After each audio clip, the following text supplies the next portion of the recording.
So, saan to ka dyan? Sa yung naka... Ayan guys, at dito ay gumawa tayo ng sabon na panghugas ng pinggan. Yan. Hindi natin siya nilagyan ng pangkulay. Ay, siya yung may Gcash Pakita natin kung paano natin ginawa yan. Gcash ko.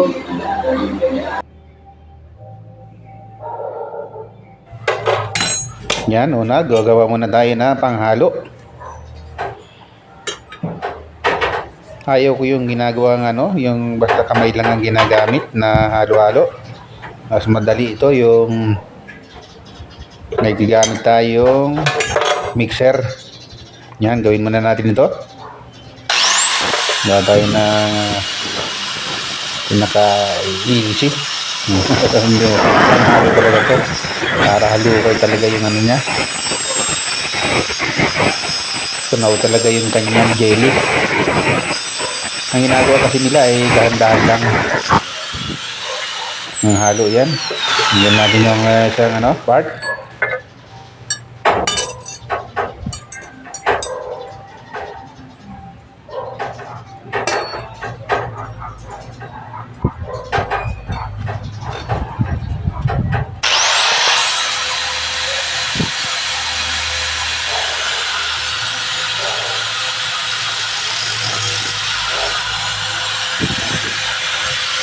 Ayan. Tuloy lang natin yan.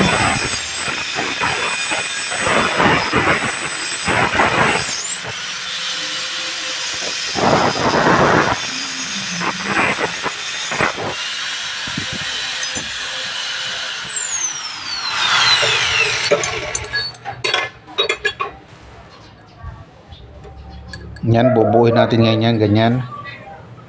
Gagawin natin ganyan.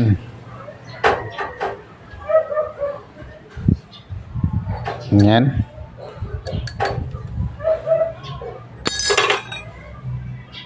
Kasi kung matulis yung dulo, pag tumama sa timba yung basag yan. Kailangan medyo bilog ang dulo niya.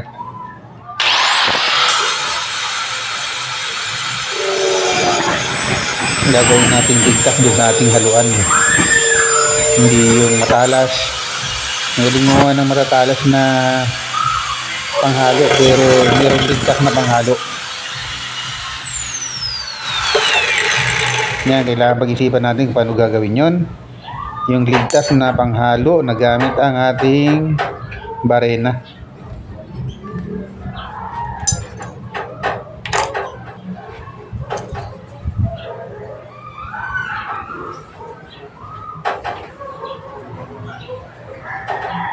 Yan, mainit pa.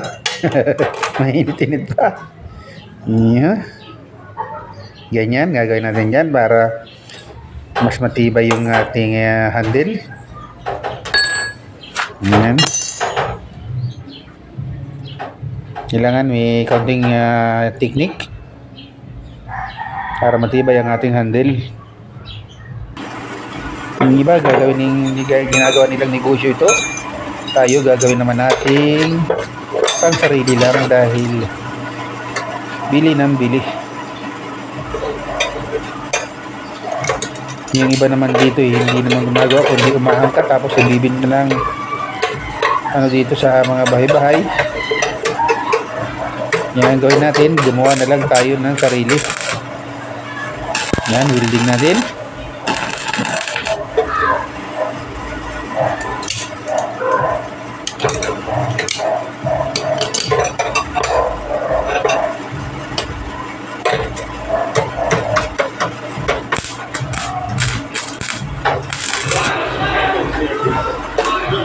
Okay. At bigyan tumunog yung ating TV. Gano'n muna natin. Post muna natin yan.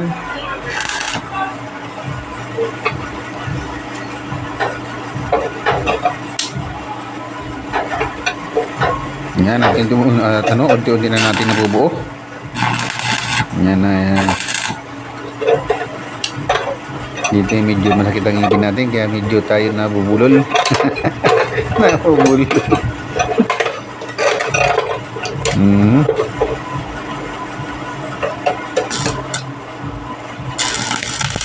Yan. Hinanggang mabuti. Para tayo hindi ma-aksidente. Kailangan matibay ang pagkahinang.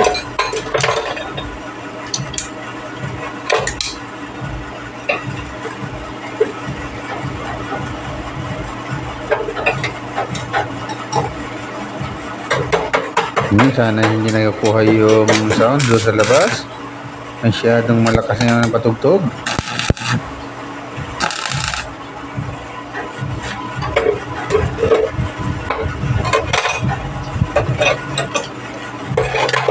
Sana hindi makuha yun. Dapat pala ginamit ko yung sound card ko. May tugtog pala.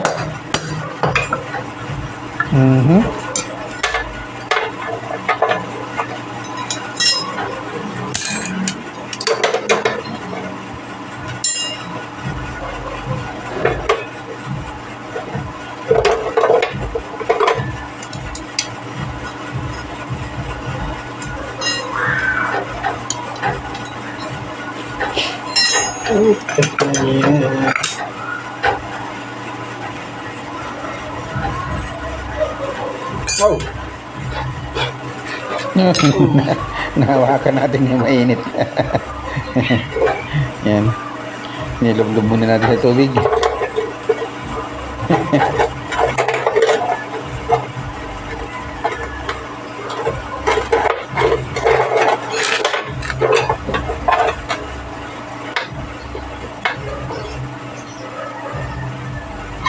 Yan, sapatan natin yung handle sa kanyang pinaka-mixing part. Mixer part nito. Yan.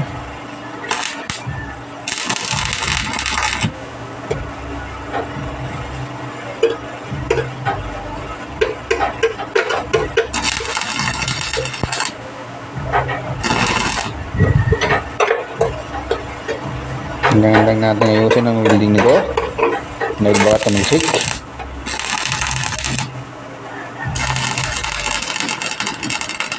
Tibayan natin.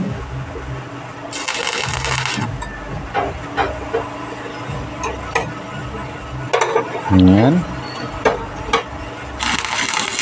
At maya-maya ay maghahalo na tayo ng sabon na panghugas ng pinggan. O sa English ay dishwashing liquid. Yan.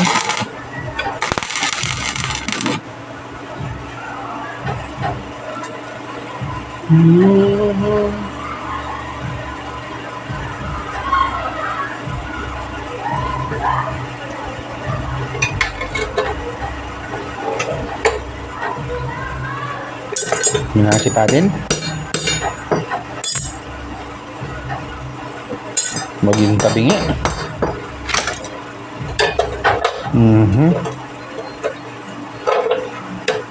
Yan, at natin na patibayin.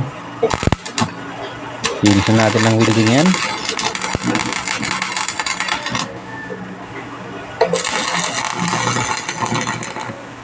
Huwag kayong matakot na yung ginagawa nila kasi na nasa ano ay bumubula. Ay hindi bumubula kasi magaan lang ang kanilang halo. Ito kahit bumula yan ay babalik din yan sa pagka-liquid. Yung bula na yun. Yan ang ating papakita sa inyo.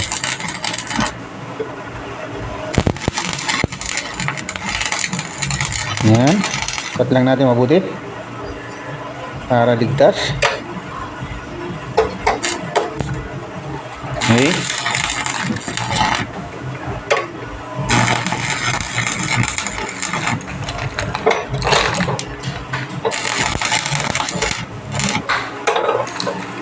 Lang.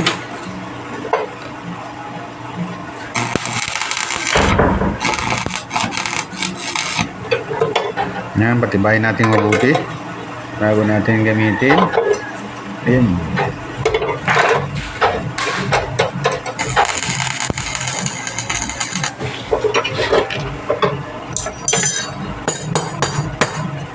Yan.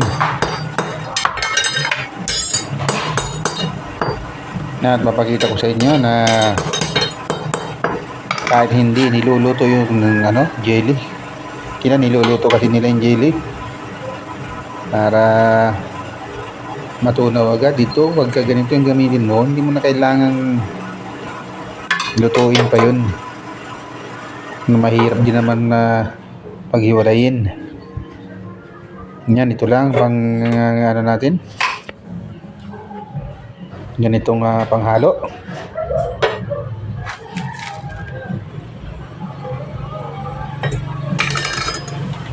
Kasi yung nasabi nilang bula, ayan ay mawawala rin. Bula yan eh. Kaya nga naglalahong parang bula. Yun lang yan. Naglalahong parang bula. Kaya may kasabihan na ganun. Ang bula ay naglalaho. Kaya huwag kayo matakot doon sa bula. Mamaya puno pa yung ating drum dyan pag hinalo natin eh. Ayan na. Haluin na natin. Dito ay binigay lang sa atin kaya naisipan na namin natin gawin. Maigi rin ito para hindi namuli. Pero hindi na natin gagayahin yung kanilang mga teknik. Yun, may nalaglag na papel. Ngayon natin yan, di kailangan yung papel na yan. Yan. Ngayon lang natin yan. Masamahin na natin yan dyan lahat. Ang gagawin natin ay walang kulay. Kulay lang yun, parang pampaakit lang ng mamimili yan. Pagka personal use mo, huwag mo nang lagyan ng pangkulay. May mga kalukuhan lang. Kailangan talaga pagka pambinta, medyo attractive. Hindi natin ito ibibinta kaya hindi na natin lalagyan ng kulay.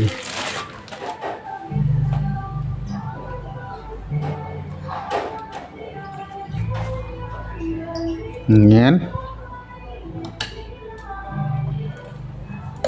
Ito na yung ano niya, glucose.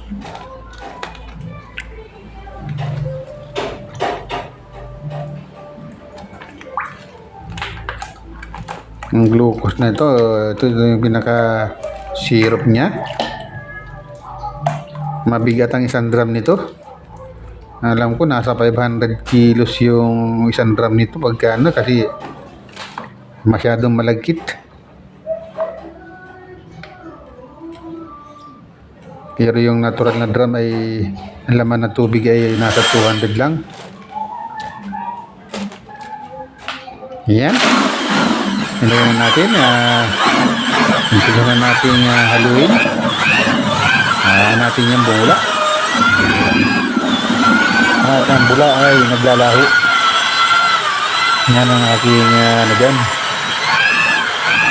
Ito ang matapag dyan.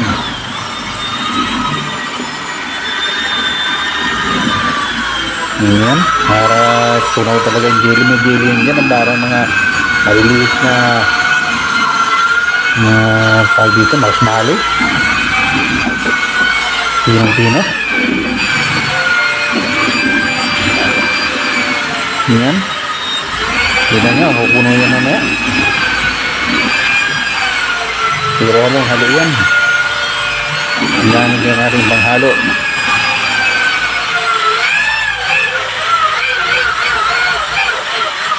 Ayan.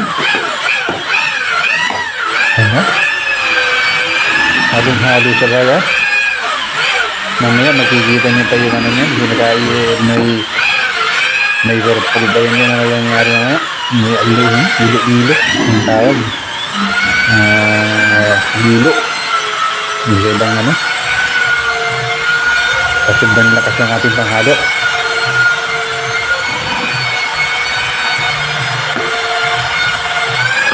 Ayan. At natanggal yung ating panghalo. Kabit muna natin. Medyo hindi masyado mahigpit yung ating pagkalagay.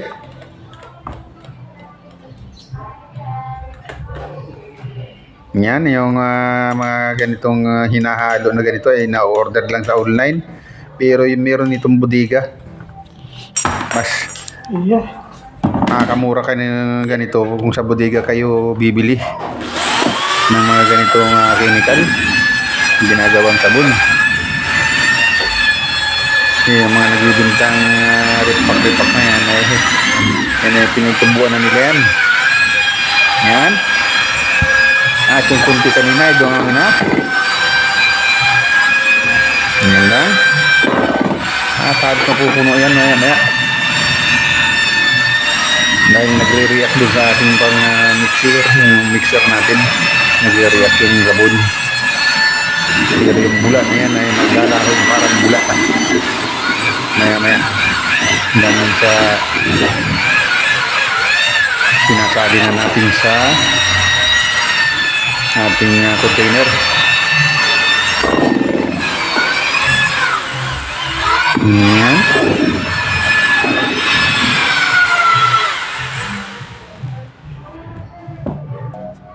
Yan. Bigyan na natin ito ng matinding ikot. Mamaya magkakaroon na ng ano yan.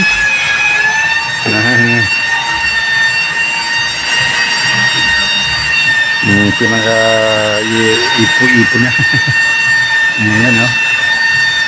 Ngayon umuukit na sa ilalim o. Yun.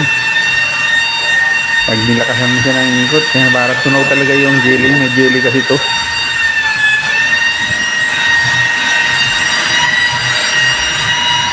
Kaya madagkit ang sabon. Yun na. At ito na yung panghuling halo natin. Kasi sa pinahinga na nagpahinga tayo para lumambot lalo yung jelly na nakababag.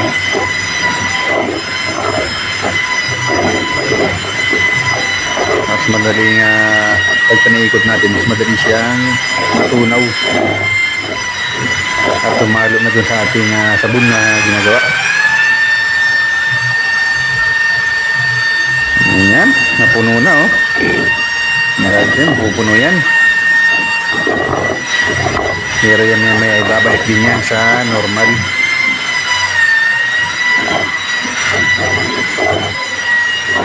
Ayan. Hayaan nyo lang ng 3 oras yan na pagka ganyan, mawawala rin yung bula na yan. Ayan. Naglalahong parang bula yan. At napuno na.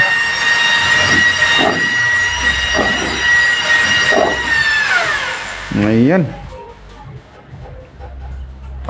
Ganun na. Alam mo, mararami. Pero yan ay bula lang, hangin lang yan.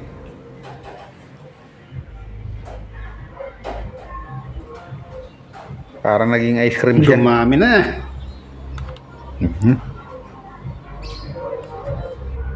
Ayan, at dito natin yan ilalagay sa container na yan. Para may i-stock natin ng maayos. Ayan din. At maraming salamat sa panunod. Sana ay meron kayong natutunan.